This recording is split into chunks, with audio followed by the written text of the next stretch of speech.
નમસ્કાર મિત્રો, સ્વાગત છે તમારું ખેડૂત ખબર યુટ્યુબ ચેનલમાં। આ વિડીયોમાં આપણે આજના તાજા સમાચાર મેળવીશું। તો વિડીયોમાં આગળ વધીએ તે પહેલાં તમે અમારી ચેનલમાં નવા છો તો ચેનલને નીચે દર્શાવેલું લાલ કલરનું સબસ્ક્રાઇબ બટન દબાવી ચેનલને જરૂર સબસ્ક્રાઇબ કરી લેજો। તો ચાલો મિત્રો, આજના સૌપ્રથમ મુખ્ય સમાચાર જોઈએ। નવરાત્રિમાં વરસાદની આગાહી કરવામાં આવી। મિત્રો, વાત કરીએ તો જાણીતા આગાહીકાર અંબાલાલ પટેલ દ્વારા અને જાણીતા આગાહીકાર પરેશ ગોસ્વામી દ્વારા નવરાત્રિ દરમિયાન વરસાદને લઈને આગાહી કરવામાં આવી છે। નવરાત્રિની મજા વચ્ચે ખેલૈયાઓ માટે માઠા સમાચાર સામે આવ્યા છે। અંબાલાલ પટેલે જણાવ્યું છે કે નવરાત્રિમાં 9, 10 અને 12 ઓક્ટોબરના રોજ દક્ષિણ ગુજરાત અને સૌરાષ્ટ્રના ભાગોમાં હળવાથી લઈને ભારે વરસાદની શક્યતા છે। આ ઉપરાંત હવામાન નિષ્ણાંત પરેશ ગોસ્વામીએ પણ 9 ઓક્ટોબર સુધી રાજ્યમાં વરસાદની આગાહી કરી છે। અંબાલાલ પટેલે વરસાદની આગાહી અને વાવાઝોડાના ખતરનાક સંકેત આપ્યા છે। અંબાલાલ પટેલના જણાવ્યા પ્રમાણે 10 ઓક્ટોબર એટલે કે 10 તારીખના રોજ બંગાળના ઉપસાગરમાં વાવાઝોડા બનવાની શક્યતા છે। 10 ઓક્ટોબરે બંગાળના ઉપસાગરમાં વાવાઝોડું બનશે તેવી શક્યતા અંબાલાલ પટેલે દર્શાવી છે। ત્યારબાદના મહત્વના સમાચાર તરફ આગળ વધીએ તો દીકરીઓના ખાતામાં દર મહિને આવશે 2500 રૂપિયાની સહાય। મિત્રો, વાત કરીએ તો આસામ સરકારે બાળ લગ્નોને ઘટાડવા માટે અને રોકવા માટે એક પગલું ભર્યું છે। સીએમ હિમંત બિસ્વા શર્માએ કહ્યું કે હવેથી શાળાઓ અને કોલેજોમાં અભ્યાસ કરતી વિદ્યાર્થીઓને તેમના શિક્ષણ ખર્ચ માટે થોડીક રકમ આપવામાં આવશે, જેથી તેઓ તેમના માતા પિતા પર આર્થિક રીતે નિર્ભર ન રહે। આ અંતર્ગત શાળાઓ અને કોલેજોમાં ભણતી દીકરીઓને દર મહિને 1000 રૂપિયાની સહાય આપવામાં આવશે અને પોસ્ટ ગ્રેજ્યુએશનમાં ભણતી દીકરીઓને દર મહિને 2500 રૂપિયાની સહાય ખાતામાં જમા કરવામાં આવશે। આમ મિત્રો, વાત કરીએ તો દીકરીઓ અંગે આસામ સરકારે મોટો નિર્ણય કર્યો છે।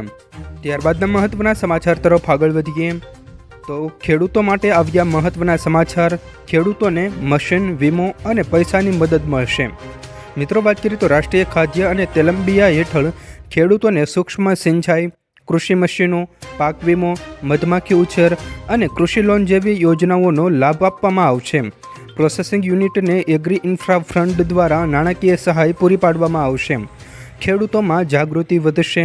એફપીઓ, સહકારી સંસ્થાઓ અને ખાનગી ઉદ્યોગોને પાક સંબંધિત પડકારોનો સામનો કરવા માટે પ્રોજેક્ટ આધારિત સહાય પૂરી પાડવામાં આવશે અને બીજ સંગ્રહ અને તેલ એકમની ક્ષમતા સુધારવા માટે મદદ કરવામાં આવશે।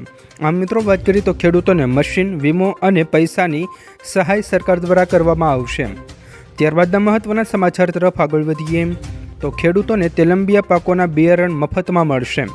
મિત્રો, વાત કરીએ તો કેન્દ્રીય કૃષિ અને ખેડૂત કલ્યાણ મંત્રી શિવરાજસિંહ ચૌહાણે જણાવ્યું હતું કે રાષ્ટ્રીય ખાદ્ય તેલંબિયા મિશન હેઠળ ખેડૂતોને તેલંબિયા પાકોની ખેતી કરવા માટે પ્રોત્સાહિત કરવામાં આવશે।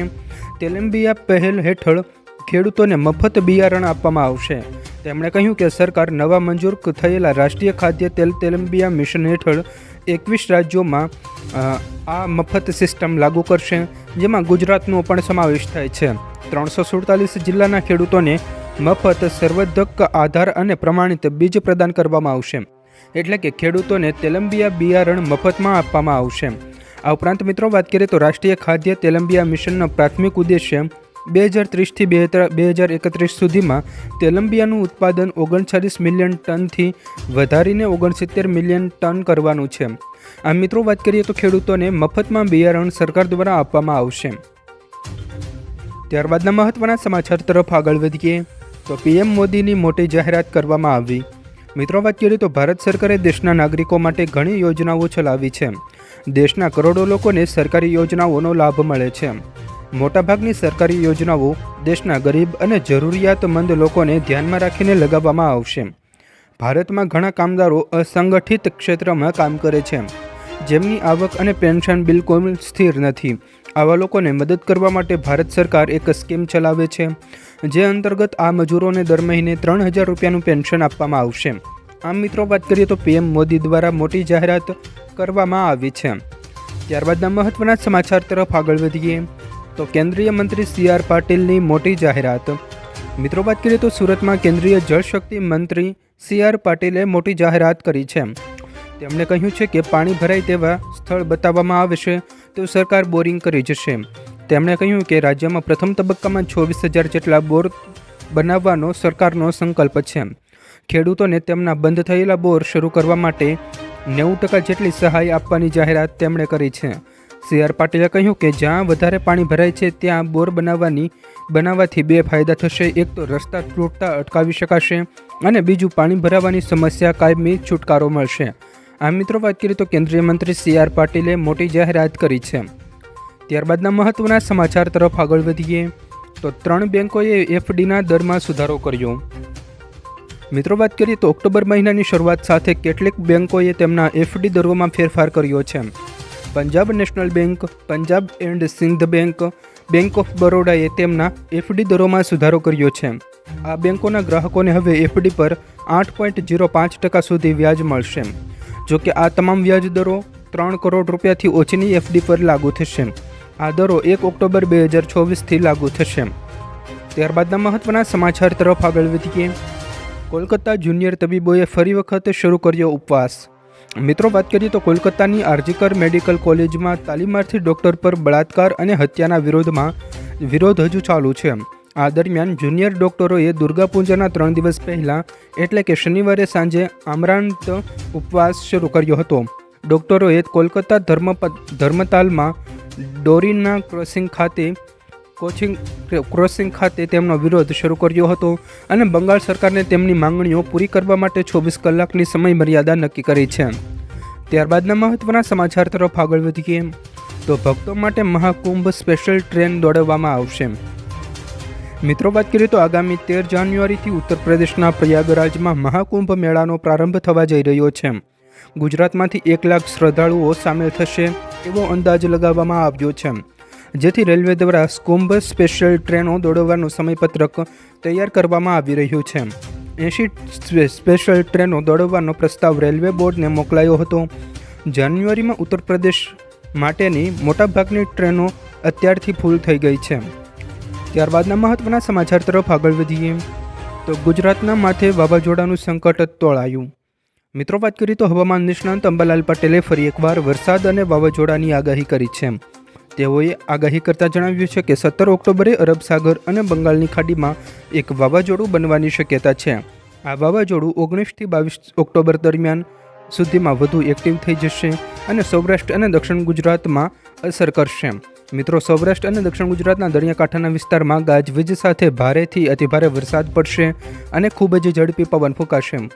દેશના ઉત્તર પર્વતીય પ્રદેશોમાં વેસ્ટર્ન ડિસ્ટર્બન્સની શક્યતા રહેતા વાવાઝોડાની દિશા ગુજરાતમાં વરસાદ લાવી શકે છે.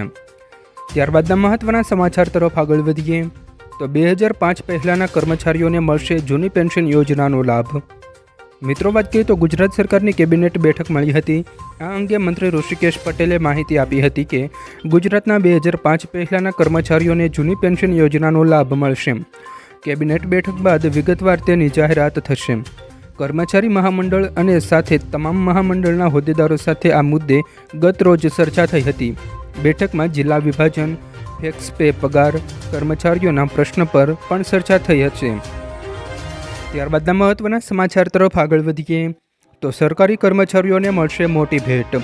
મિત્રો વાત કરીએ તો કેબિનેટ બેઠક પહેલાં અખિલ ભારતીય શૈક્ષણિક મહાસંઘ અને કેબિનેટ મંત્રી ઋષિકેશ પટેલ વચ્ચે બેઠક યોજાઈ હતી. જેમાં પડતર માંગણીઓને લઈને રજૂઆત કરવામાં આવી હતી.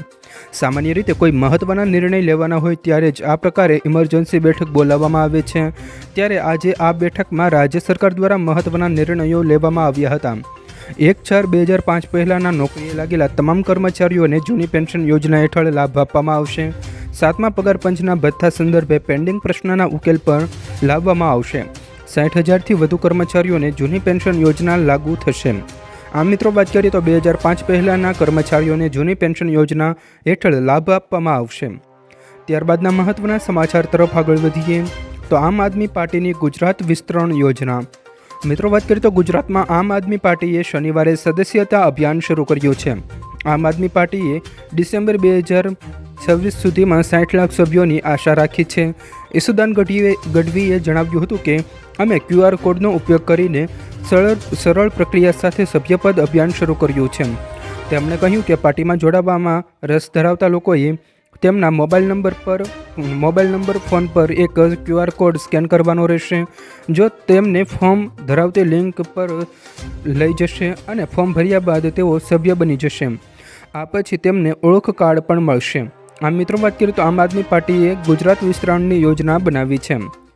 ત્યારબાદના મહત્વના સમાચાર તરફ આગળ વધીએ તો સોનાના ભાવમાં થયો આજે મોટો ઘટાડો.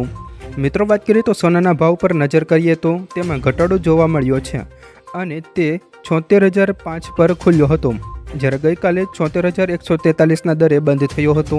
હાલમાં 74,093 રૂપિયા પ્રતિ 10 ગ્રામના ભાવે સોનાનો ભાવ બોલાઈ રહ્યો છે અને ઉપલબ્ધ થયો છે. આ દર MCXનો છે.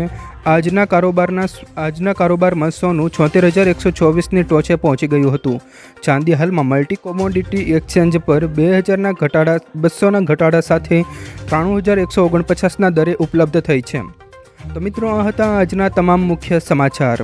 જો મિત્રો તમને અમારો આ વિડીયો પસંદ આવ્યો હોય તો વિડીયોને લાઈક કરો, તમારા મિત્રો સાથે શેર કરો અને અમારી ચેનલને હજુ સુધી સબસ્ક્રાઈબ ન કરી હોય તો ચેનલને જરૂર સબસ્ક્રાઈબ કરી લેજો, જેથી તમને અમારા સવાર બપોર સાંજના તાજા અગત્યના સાચા અને સચોટ સમાચાર સૌ પ્રથમ મળી શકે.